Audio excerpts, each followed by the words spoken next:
The mud on his boots wasn't Terran. It was pale blue and flecked with tiny bioluminescent threads that blinked like dying stars with each step. He left glowing footprints across the obsidian floor of the Galactic detainment facility, as if the universe were tracking him personally. They'd stripped him of his armor, his sidearm, even his dignity, or so they thought, but they hadn't touched the boots. Maybe it didn't occur to them. Maybe they just didn't know where humans kept their ghosts.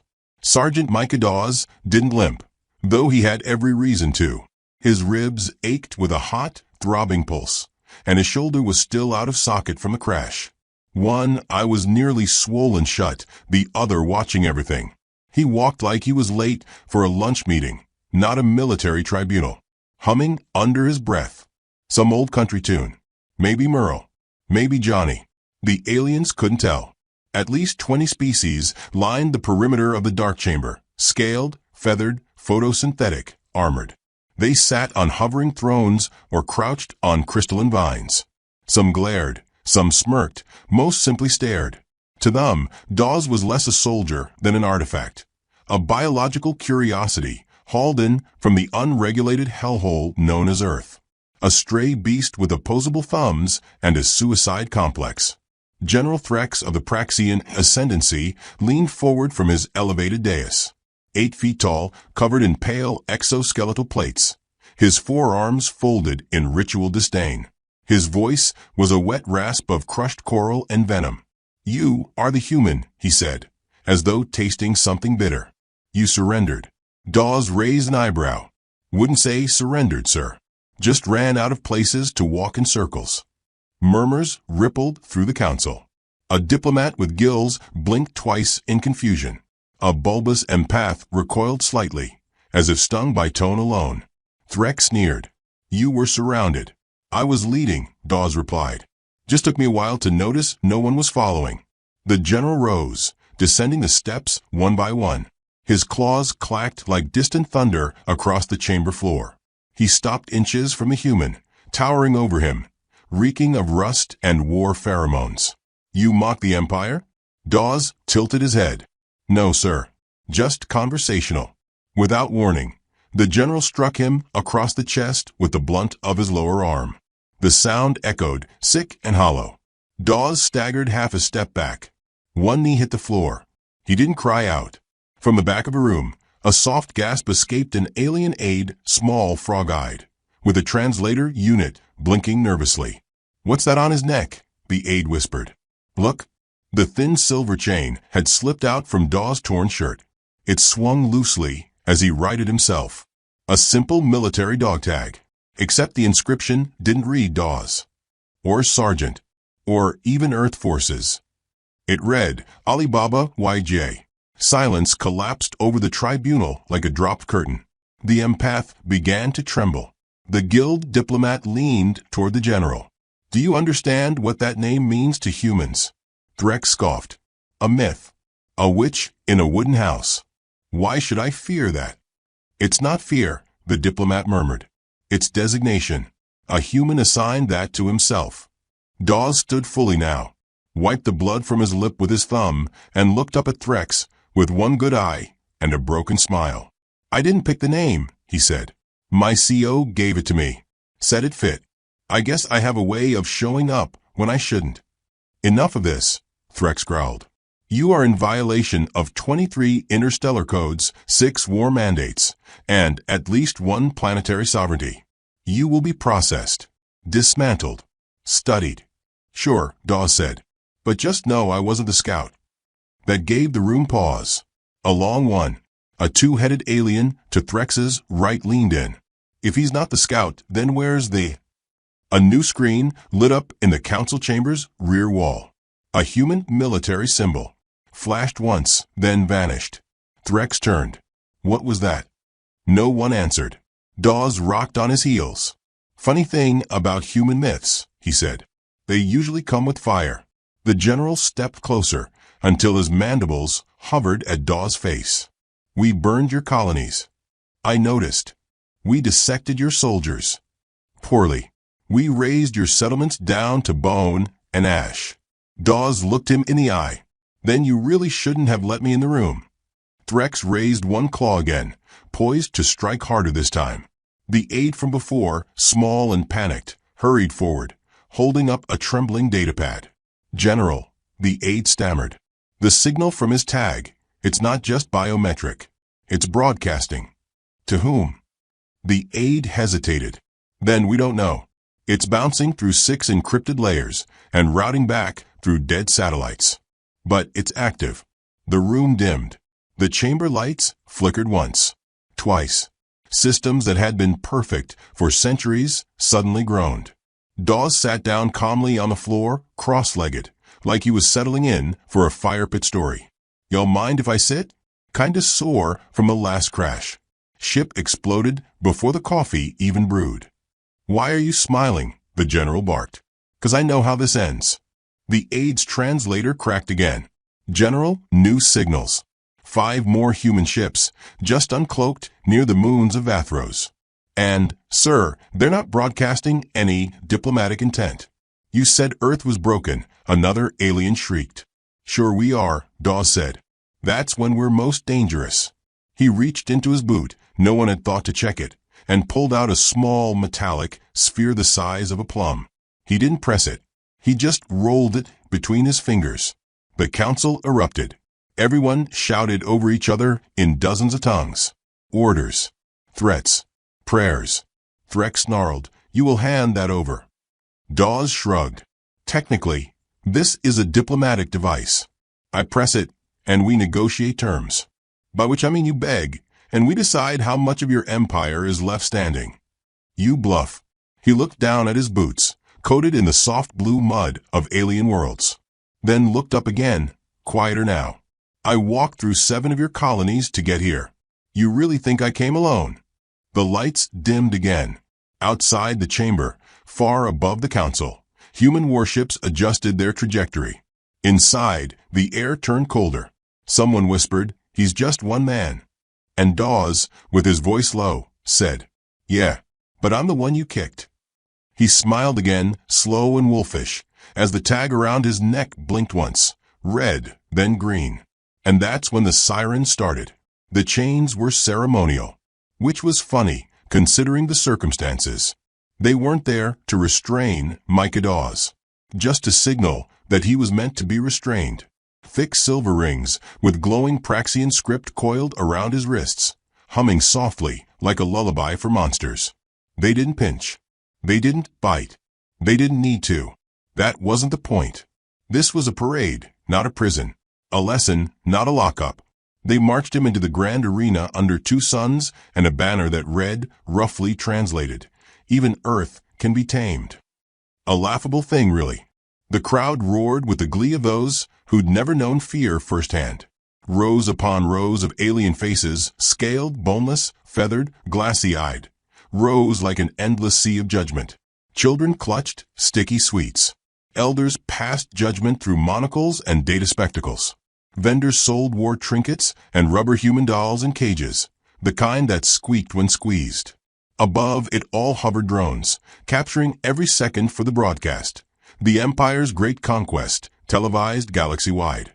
And at the center, alone beneath the twin suns, was Dawes. No weapon, no backup, no helmet, just his boots, still muddy, and the faint clink of the dog tag that tapped gently against his chest with every step. He didn't stumble. He didn't bow. He just looked up, slow, taking in the arena like a man inspecting a theater before opening night. No one noticed that he was counting exits, angles, wind vectors, distance to the guard towers. Because nobody ever thinks the dead man's still planning.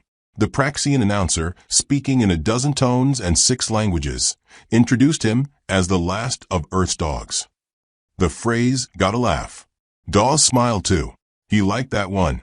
In a private box above the arena floor, General Threx watched with smug satisfaction, flanked by diplomats and aristocrats, and one curious-looking alien with compound eyes and a scholar's robe. The latter leaned forward, quietly adjusting his recording node. "Strange," the scholar murmured. "He walks like he's free." Threx dismissed the thought with a flick of one claw. "He's posturing. All humans bluff." "Some bluffs," said the scholar, "carry fire." Down below, the announcer declared the formal charges. Crimes against the Empire. Sabotage. Psychological warfare. Improvised cultural disruption. Whatever that meant. Dawes just rolled his eyes and whispered, "You forgot unpaid parking tickets." Then they asked him if he had any last words.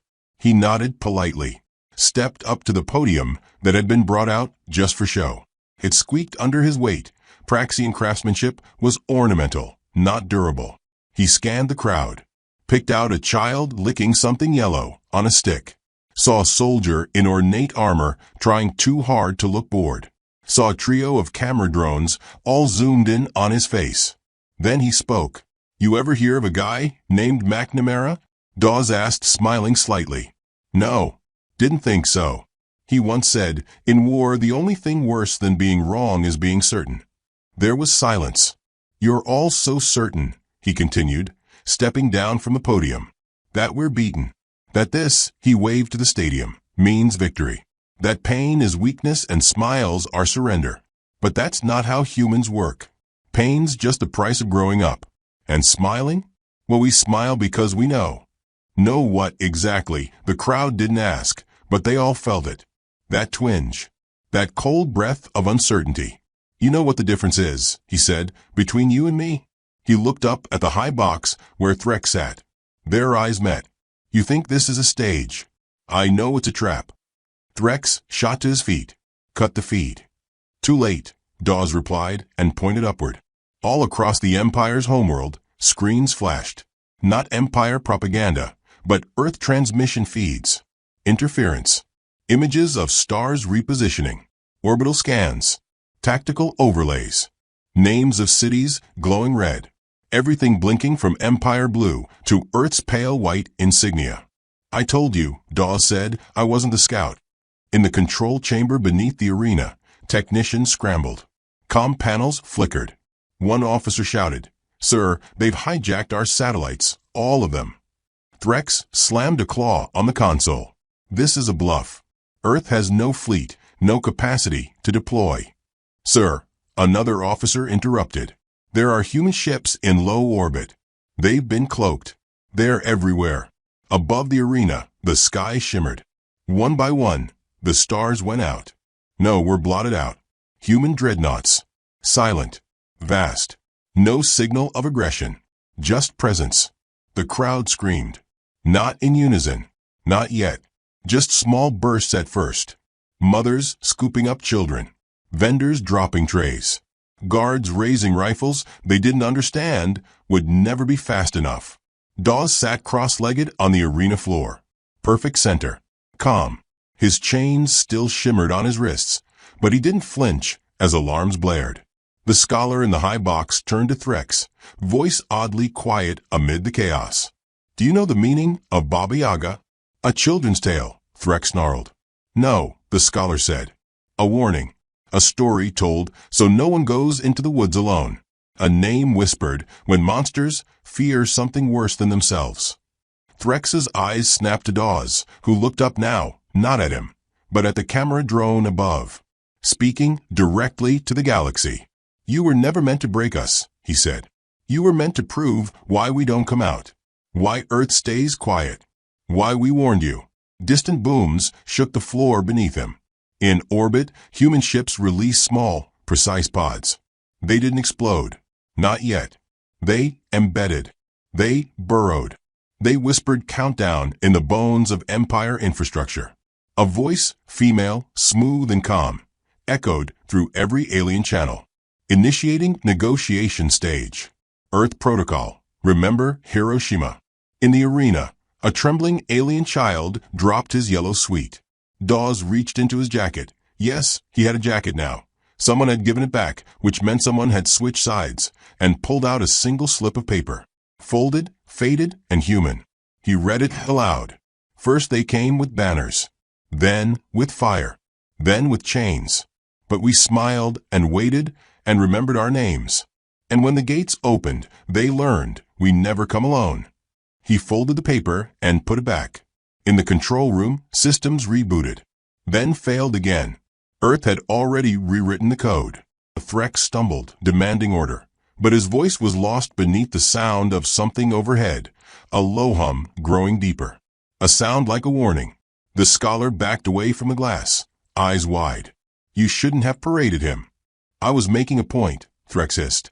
You did, the scholar replied. And now the galaxy understand it. From his seat on the floor, Dawes tapped his dog tag once. It blinked. Not red. Not green. A new color. One only humans would recognize. Burnt orange.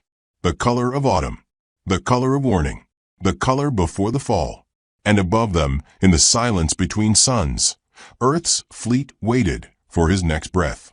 The orbit of Varnak Prime shimmered with unnatural stars, dark masses that hadn't been there the day before. They didn't announce themselves. They didn't signal. They simply were, hanging like patient wolves above a pasture full of slow cattle. And every Empire sensor operator knew, without a doubt, that those shapes weren't asteroids. Inside the grand arena, chaos twisted in every direction. Families stampeded from the exits. Dignitaries screamed for evacuation craft that would never reach them in time. Sirens wailed in a dozen languages. Soldiers aimed rifles at a man who wasn't aiming anything at them. Micah Dawes remained seated in the dirt, calm as a monk beneath the storm. He rubbed his thumb along the edge of his dog tag, watching it flicker in that slow, deliberate rhythm. Burnt orange. Again. Again. Every blink a metronome, counting down to something no one could name. General Threx stood at the edge of the royal balcony, fists clenched so tight that pale dust powdered from the seams of his exoskeleton. Disable their fleet, he barked into his communicator. Launch orbital strikes. Scramble interceptors. But the reply that came was not from his officers. It wasn't even from a voice he recognized. A woman spoke. Her voice crackled into every channel, calm and distinctly human. General Threx, this is Commander Evelyn Knox of Earth Command. You are currently surrounded by 72 Earth warships. We are not here to conquer. We are here to correct. Threx recoiled. Correct? Correct what? Dawes looked up and for the first time rose to his feet.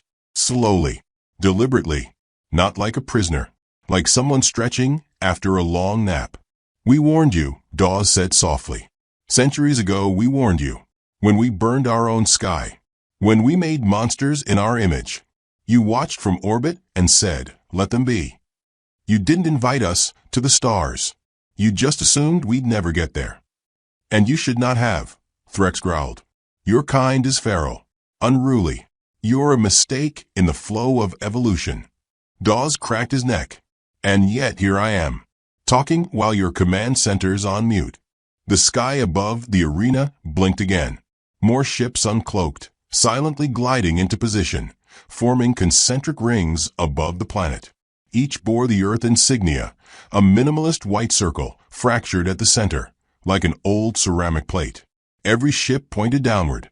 From the balconies of the arena, alien officials raised binoculars, translators, sensor equipment.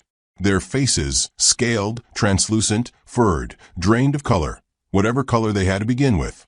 Is this war? One whispered. No, said Dawes. This is the part before. From beneath the arena, another transmission broadcasted into the capital's main network. This time it was video, a live feed. A council of humans sat in a clean, sparse room. None wore armor. No weapons. No expressions of rage. Just suits. Eyes. Names labeled below them. Admiral Zhu. Director Mahoney. Strategist Dr. Umarios. Each calm. Each quiet. Then the screen shifted to footage of alien war crimes. Of raised human colonies. Of children coughing in rubble. Of the Empire's soldiers laughing over the corpses. A final clip. Dawes being struck by Threx in the tribunal hall. Then the screen cut to black, and a single sentence appeared, in every known tongue. We don't threaten. We prepare. Threx howled. This is manipulation. Dawes turned to him. No. This is context. Below the arena, the humans' fail-safe pods embedded earlier began releasing soft pulse signal bursts. They didn't explode. They sang. Frequencies that disarmed Praxian technology. Reverse code. turned weapons to static. Infrastructure folded. Traffic systems shut down. Power grids blinked out like candles in a windstorm. All over the capital, alien citizens ran to shelters that no longer recognized their genetic codes. Doors stayed locked. Alarms failed. Entire towers flickered and collapsed as Earth's silent code corrupted their supports. "You wanted a show," Dawes said, his voice rising now, still even, still unhurried. "You dragged a human into your bloodsport pit to humiliate him. You mocked Earth. You filmed it. You shared it.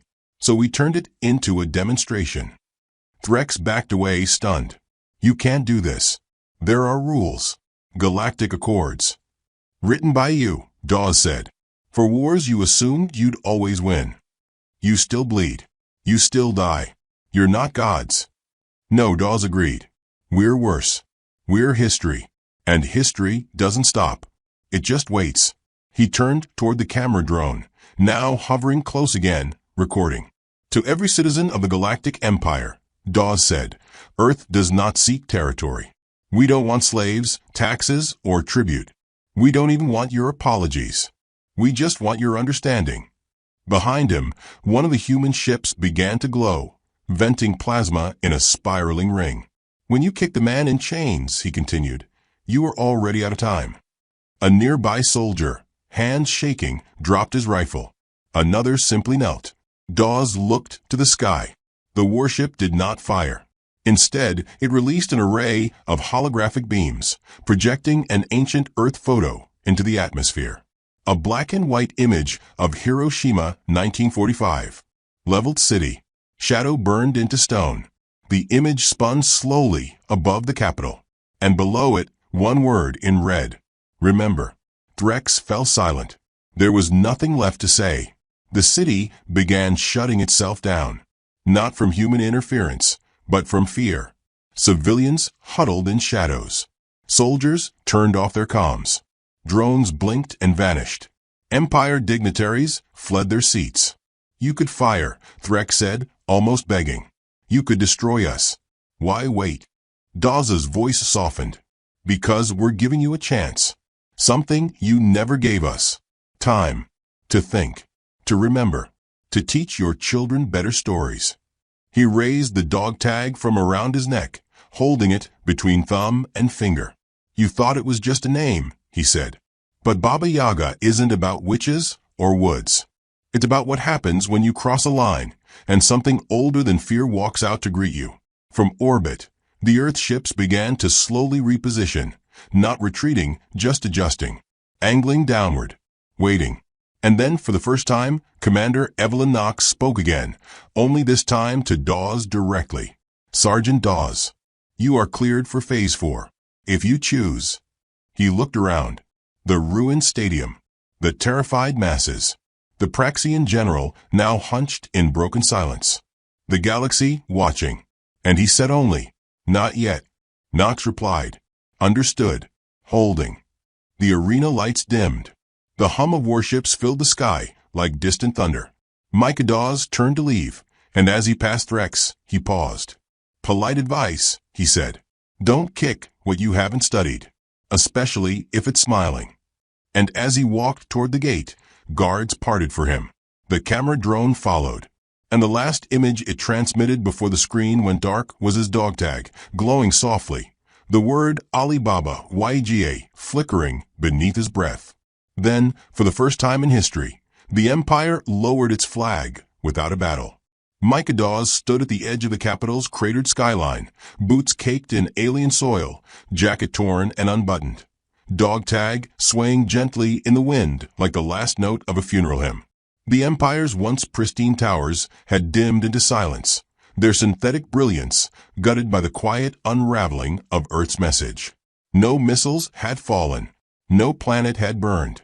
Yet the weight of what could have been suffocated every soul who had watched him walk free from the grand arena. They had rewritten their own stories now. They called him the Doctrine. Not a man. A principle. A cautionary clause burned into policy, bedtime whispers, and war manuals. And he hadn't even fired a shot. In the ruins of the Senate Hall, General Threx knelt among shattered columns and flickering datapads. his posture not forced by wounds, but by choice. The transmission had gone out. Every corner of the Empire had seen the dog tag. They had seen a human brought in chains, seated beneath twin suns, outnumbered, outgunned, and smiling. They had watched as 72 warships bowed in orbit to a name, not a fleet, to a myth, not a king. That myth now sat on a bench outside a collapsed bakery, elbows on knees, watching the smoke curl and thinking of nothing in particular. Commander Evelyn Knox descended quietly from her personal shuttle, flanked by 2 silent officers. Her uniform was crisp, unburned, untouched by war. She looked like she had just stepped out of a peace conference, not a galactic reckoning. Dawes didn't stand. He didn't salute. He just looked at her the way old comrades do when they both remember things no one else survived. "You were early," she said, pulling off her gloves. "They kicked me," Dawes replied. Didn't like the way it felt. She sat beside him without a word. The silence between them had more history than most wars. Finally, she gestured toward the skyline. "Any regrets?" He thought for a long time, then shook his head. "Not about the doctrine. Maybe about the bakery."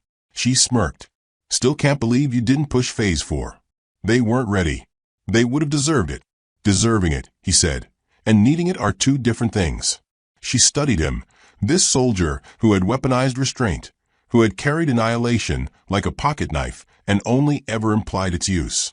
The galaxy would never recover from what it almost endured. "We traced back the data bursts," she said. "Threx's private security channel had been infiltrated for months. You let them capture you." "I guided them to," Dawes corrected. "They needed to see a leash they thought they could hold." "Why you?" He reached up and touched the tag. "Because they needed a face. Something they could underestimate." From the distance came the soft whir of Empire transports retreating into the sky, slowly, apologetically, like vultures leaving a meal they were too late to pick. In a classroom across the Empire, alien children now read stories about Earth with wide, silent eyes. They learned that humans once burned their own world and still came out stronger, that they laughed in loss and whispered threats in metaphors, that a single dog tag could carry the memory of every wrong and every consequence. Threx approached slowly, unarmed, wearing the ceremonial robes of surrender, deep blue with a single vertical red slash down the center. His upper arms hung limp, but the lower ones still moved with cautious intention. His eyes had aged since yesterday. Now they looked not at an enemy, but at an answer. "I came to offer terms," Threx said. Dawes leaned back. "We didn't ask." "I know. You're used to groveling once the shooting starts," Knox added. He looked at her, then at Dawes. "What do you want?" Dawes stood, brushed off his knees, and walked up to Threx until they were chest to chest, though the general still stood a foot taller. "You remember that moment," Dawes said, "when you hit me in the tribunal?" Threx didn't speak. "You thought I was harmless. You mistook silence for surrender. And now your cities flicker, your people watch Earth broadcasts, and your warships refuse to move without triple authorization." A pause. "We want that memory preserved," Dawes continued. "Unedited, untouched, taught, shared. We want your children to know the price of arrogance. You want humiliation. We want history." Knox stepped forward. "And we want protocols. A doctrine. A line in your charter that can never be removed. A warning. To never touch a human prisoner?" Threx asked. "No," Dawes said quietly. "To never mistake our silence for weakness." There was a stillness then. Not heavy. Sacred. Even the wind seemed to hush. At the edges of the city, holographic banners flickered. The Empire's sigils, once dominant, now floated beside Earth's crest, equal, uneasy, and freshly inked into the future. Threx bowed his head. "It will be done."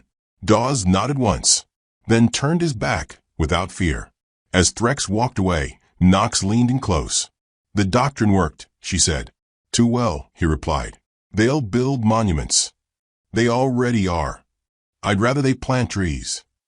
They watched as the first new foundation was laid in the square, alien and human engineers working side by side, quietly, urgently, like people aware that memory fades unless carved into stone. He handed Knox the dog tag. You earned it, he said. She stared at it, then slipped it into her jacket. Where will you go? She asked. Somewhere no one knows my name. You think that's possible? He smiled. Hope not. He turned to leave, boots crunching over shattered stone and broken pride. Knox watched him vanish into the smoke, then pulled out a communicator. Phase 4, a voice asked. She hesitated. No longer necessary, she said. The doctrine has spoken. And far above them, Earth's fleet turned as one. They didn't fire. They simply left. And the galaxy would never forget the day it was almost burned by a man with muddy boots and a name on a chain.